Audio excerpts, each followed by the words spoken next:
সাবেক প্রধানমন্ত্রী এবং বিএনপি চেয়ারপারসন বেগম খালেদা জিয়ার সাথে তার গুলশানের বাসভবনে সাক্ষাৎ করেছেন পাকিস্তানের উপপ্রধানমন্ত্রী এবং পররাষ্ট্রমন্ত্রী ইসহাক দার। সন্ধ্যা 7টায় গুলশানের বাসভবনে ফিরোজায় যান তিনি। দলের মিডিয়া সেল জানিয়েছে, সাক্ষাৎকালে পাকিস্তানের প্রতিনিধি দল, বিএনপির প্রতিনিধি দলও উপস্থিত ছিলেন সেখানে।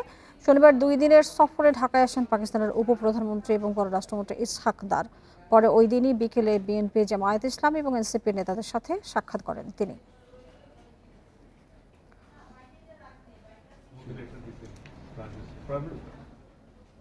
সাবেক প্রধানমন্ত্রী এবং বিএনপি চেয়ারপারসন খালেদা জিয়ার সাথে সাক্ষাৎ করেছেন বাংলাদেশ সফররত পাকিস্তানের উপপ্রধানমন্ত্রী এবং পররাষ্ট্রমন্ত্রী ইসহাক দার। এ নিয়ে আরো জানাতে সেখান থেকে যোগ দিচ্ছেন সহকর্মী রেজওয়ানুল হক। আর রেজওয়ান, খালেদা জিয়ার সাথে সাক্ষাতে কি কি বিষয়ে আলোচনা হয়েছে, কি জানতে পেরেছেন এই বিষয়ে?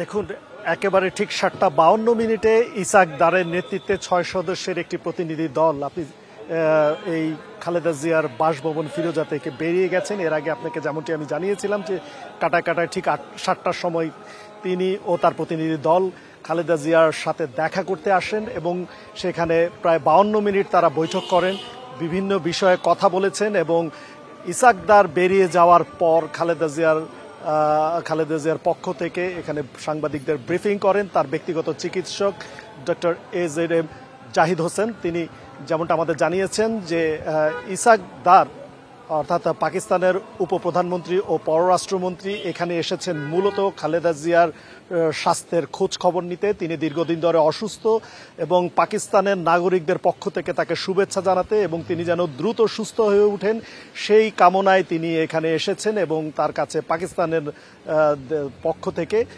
তার সুস্থতা কামনা জানানোর জন্যই তিনি মূলত এখানে এসেছেন। সেই সাথে কিছু বিষয়ে কথা বলেছেন যে 6 সদস্যের প্রতিনিধি দল তার এখানে এসে মূলত সেই সময় অর্থাৎ খালেদা জিয়ার আমলে যে সার্কের যে ভূমিকা এবং সার্কের যে কর্মকাণ্ড সেটির স্মৃতিচারণ করেন এবং বাংলাদেশের মানুষ অর্থাৎ গত 2024 সালের 5 আগস্ট পরবর্তী বাংলাদেশের মানুষের মাঝে যে একটি রাজনৈতিক পরিবর্তন ঘটেছে এবং দেশের একটি অবস্থার পরিবর্তন ঘটেছে সেই বিষয়ে টুকটাক আলাপ করেন এবং বলেন যে একটি সুন্দর পরিবেশের দিকে দেশ যে এগিয়ে যাচ্ছে সেটিরও প্রশংসা করেন।